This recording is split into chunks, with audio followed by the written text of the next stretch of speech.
how I created this shaking dog using my fingers and a palette of acrylics. I chose colors that were similar to the ones that Iris used in her shaking dog. So to get started, this one's still not dry. And once this is all finished, I may cut it out and glue it to a different color background, or even make a wash of you know, blues and purples and greens for my background before I finger paint all the little radiating lines of water and the little splashes. So here we go. I'll first sketch the nose, 2 eyes, and we decided that in the last video their eyes are probably closed because of the water. Maybe the top of the head, and this ear is going to shoot up to the sky, and this ear is going to come down. And I can even move these around a little bit because you're not going to see this. Maybe the mouth is kind of, the jowls are kind of flowing this way. And some body. Okay, so you're not going to see all these crazy little lines. When I start with this, now you're using your fingers. If I were at school with my littles, they would literally have their whole hands in it. And it's always fun and interesting. And I always have my camera ready to take pictures. But I always start with the lightest color first. And I'm just gonna add some hair strokes. I'm gonna add them going in the direction that their body part or their ear is going. Or, you know, this ear is coming down, this ear is going up. So I wouldn't put my finger strokes going across. I want to go with the flow, okay? And I'm starting with the lightest color first. I'm just gonna add some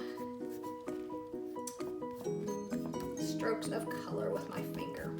Okay. Now, everyone knows that the more color you add on top of each other when it is wet, it could start to make mud. Okay, so be careful with that. I'm going to go with a kind of a teal color because yellow and blue will always turn into green. I'll add a different color in here. And notice I'm going kind of in the same pattern I did with the yellow, just building up and filling in your white areas of your paper. Now, his chest fur is going back and forth, so, you know, it may be all going this way, or, you see what I'm saying? It's going side to side the same way his little ears are going. So we're gonna add in some more. I think I will go with some orange now. Getting a little bit darker here and there. And I'm only putting a little bit on my finger. And if you really didn't want these colors to mix so much, you wanted to keep kind of the color fresh or separate from each other, you could let this dry a little bit in between. But since I'm making this quick video, I'm not really worried about it. I'm just trying to hit the spots that are not already painted on my paper. Oh, let's see. I think I'm gonna go with some red now. And I'm just using the tip of my finger, filling in, going in the way those little hairs would be going. Same direction. We may need some white or some pink if we want to stick like a tongue hanging out here. Actually, I'll put red right there. There's his tongue. How about that? Maybe just here and there. Now, I'm gonna go with some blue. And I'm gonna add this blue in here for the nose, okay? Doesn't have to be perfect, and I may just kind of throw some in there for his eyes. I'm also gonna add some under his, kind of his jowl a little bit. And this is gonna give it a little shadow, and maybe the inside of his ear. That's gonna give it some shadow, some shading. And maybe right in here a little bit. So that shows, that may be a little much, but that's okay. That kind of shows where the ear kind of folds and hits the side of his head. Maybe his jowls are a little bit darker right there. He's looking pretty good. Oh, let's see. Now I also pulled out some brown because he had some cool, it's a golden retriever obviously. We can put some of this in here. And it's totally up to you. You can use whatever colors you want to. But he's looking pretty cool, I think. The beauty about this, if you don't like it, let it dry and paint over it.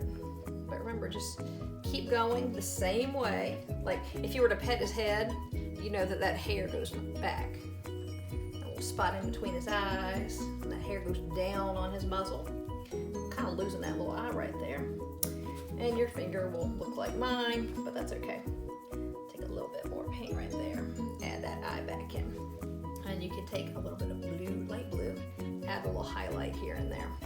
So you kind of get the picture that you can use your fingers, just like Iris did, and create a masterpiece in your own little style. I think it's so cool. You don't have to use a brush. Shoot, paint with your toes if you want to. I dare you.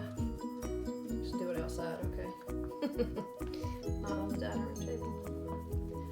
All right, so there you have it. That's my shaky dog. I probably could have put some more back here for his tail poking out, okay? Even back here, but my fingers are starting to mud up my paint. That's okay. We let him dry. So at this point, once he dries, you could always cut him out, or you could take watercolors, or even your fingers and some paint and water it down and make a wash in the background. And my fingers are a little muddy now, but you could use blues and greens to add in your background once he dries. Or watercolor, like I said, anything. Okay, and then once all this dries, you get to do your radiating water splatters along with your splatter paint. And if you used white paint thinned out for your splatters this time, it would show up on top of all this color. So don't be afraid to try it. But even if you get some of the color into the background, it's okay. Now you can always do your background first, which would have been smarter if you knew you didn't want to cut him out, okay? But there you have it. This is a little bit more advanced, but give it a try. You know, you can't mess it up.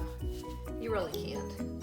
And if something doesn't work right, what do? You problem solve and you do it again. You guys are resilient. Okay, have fun, get messy, and I'll see you later. Bye, guys.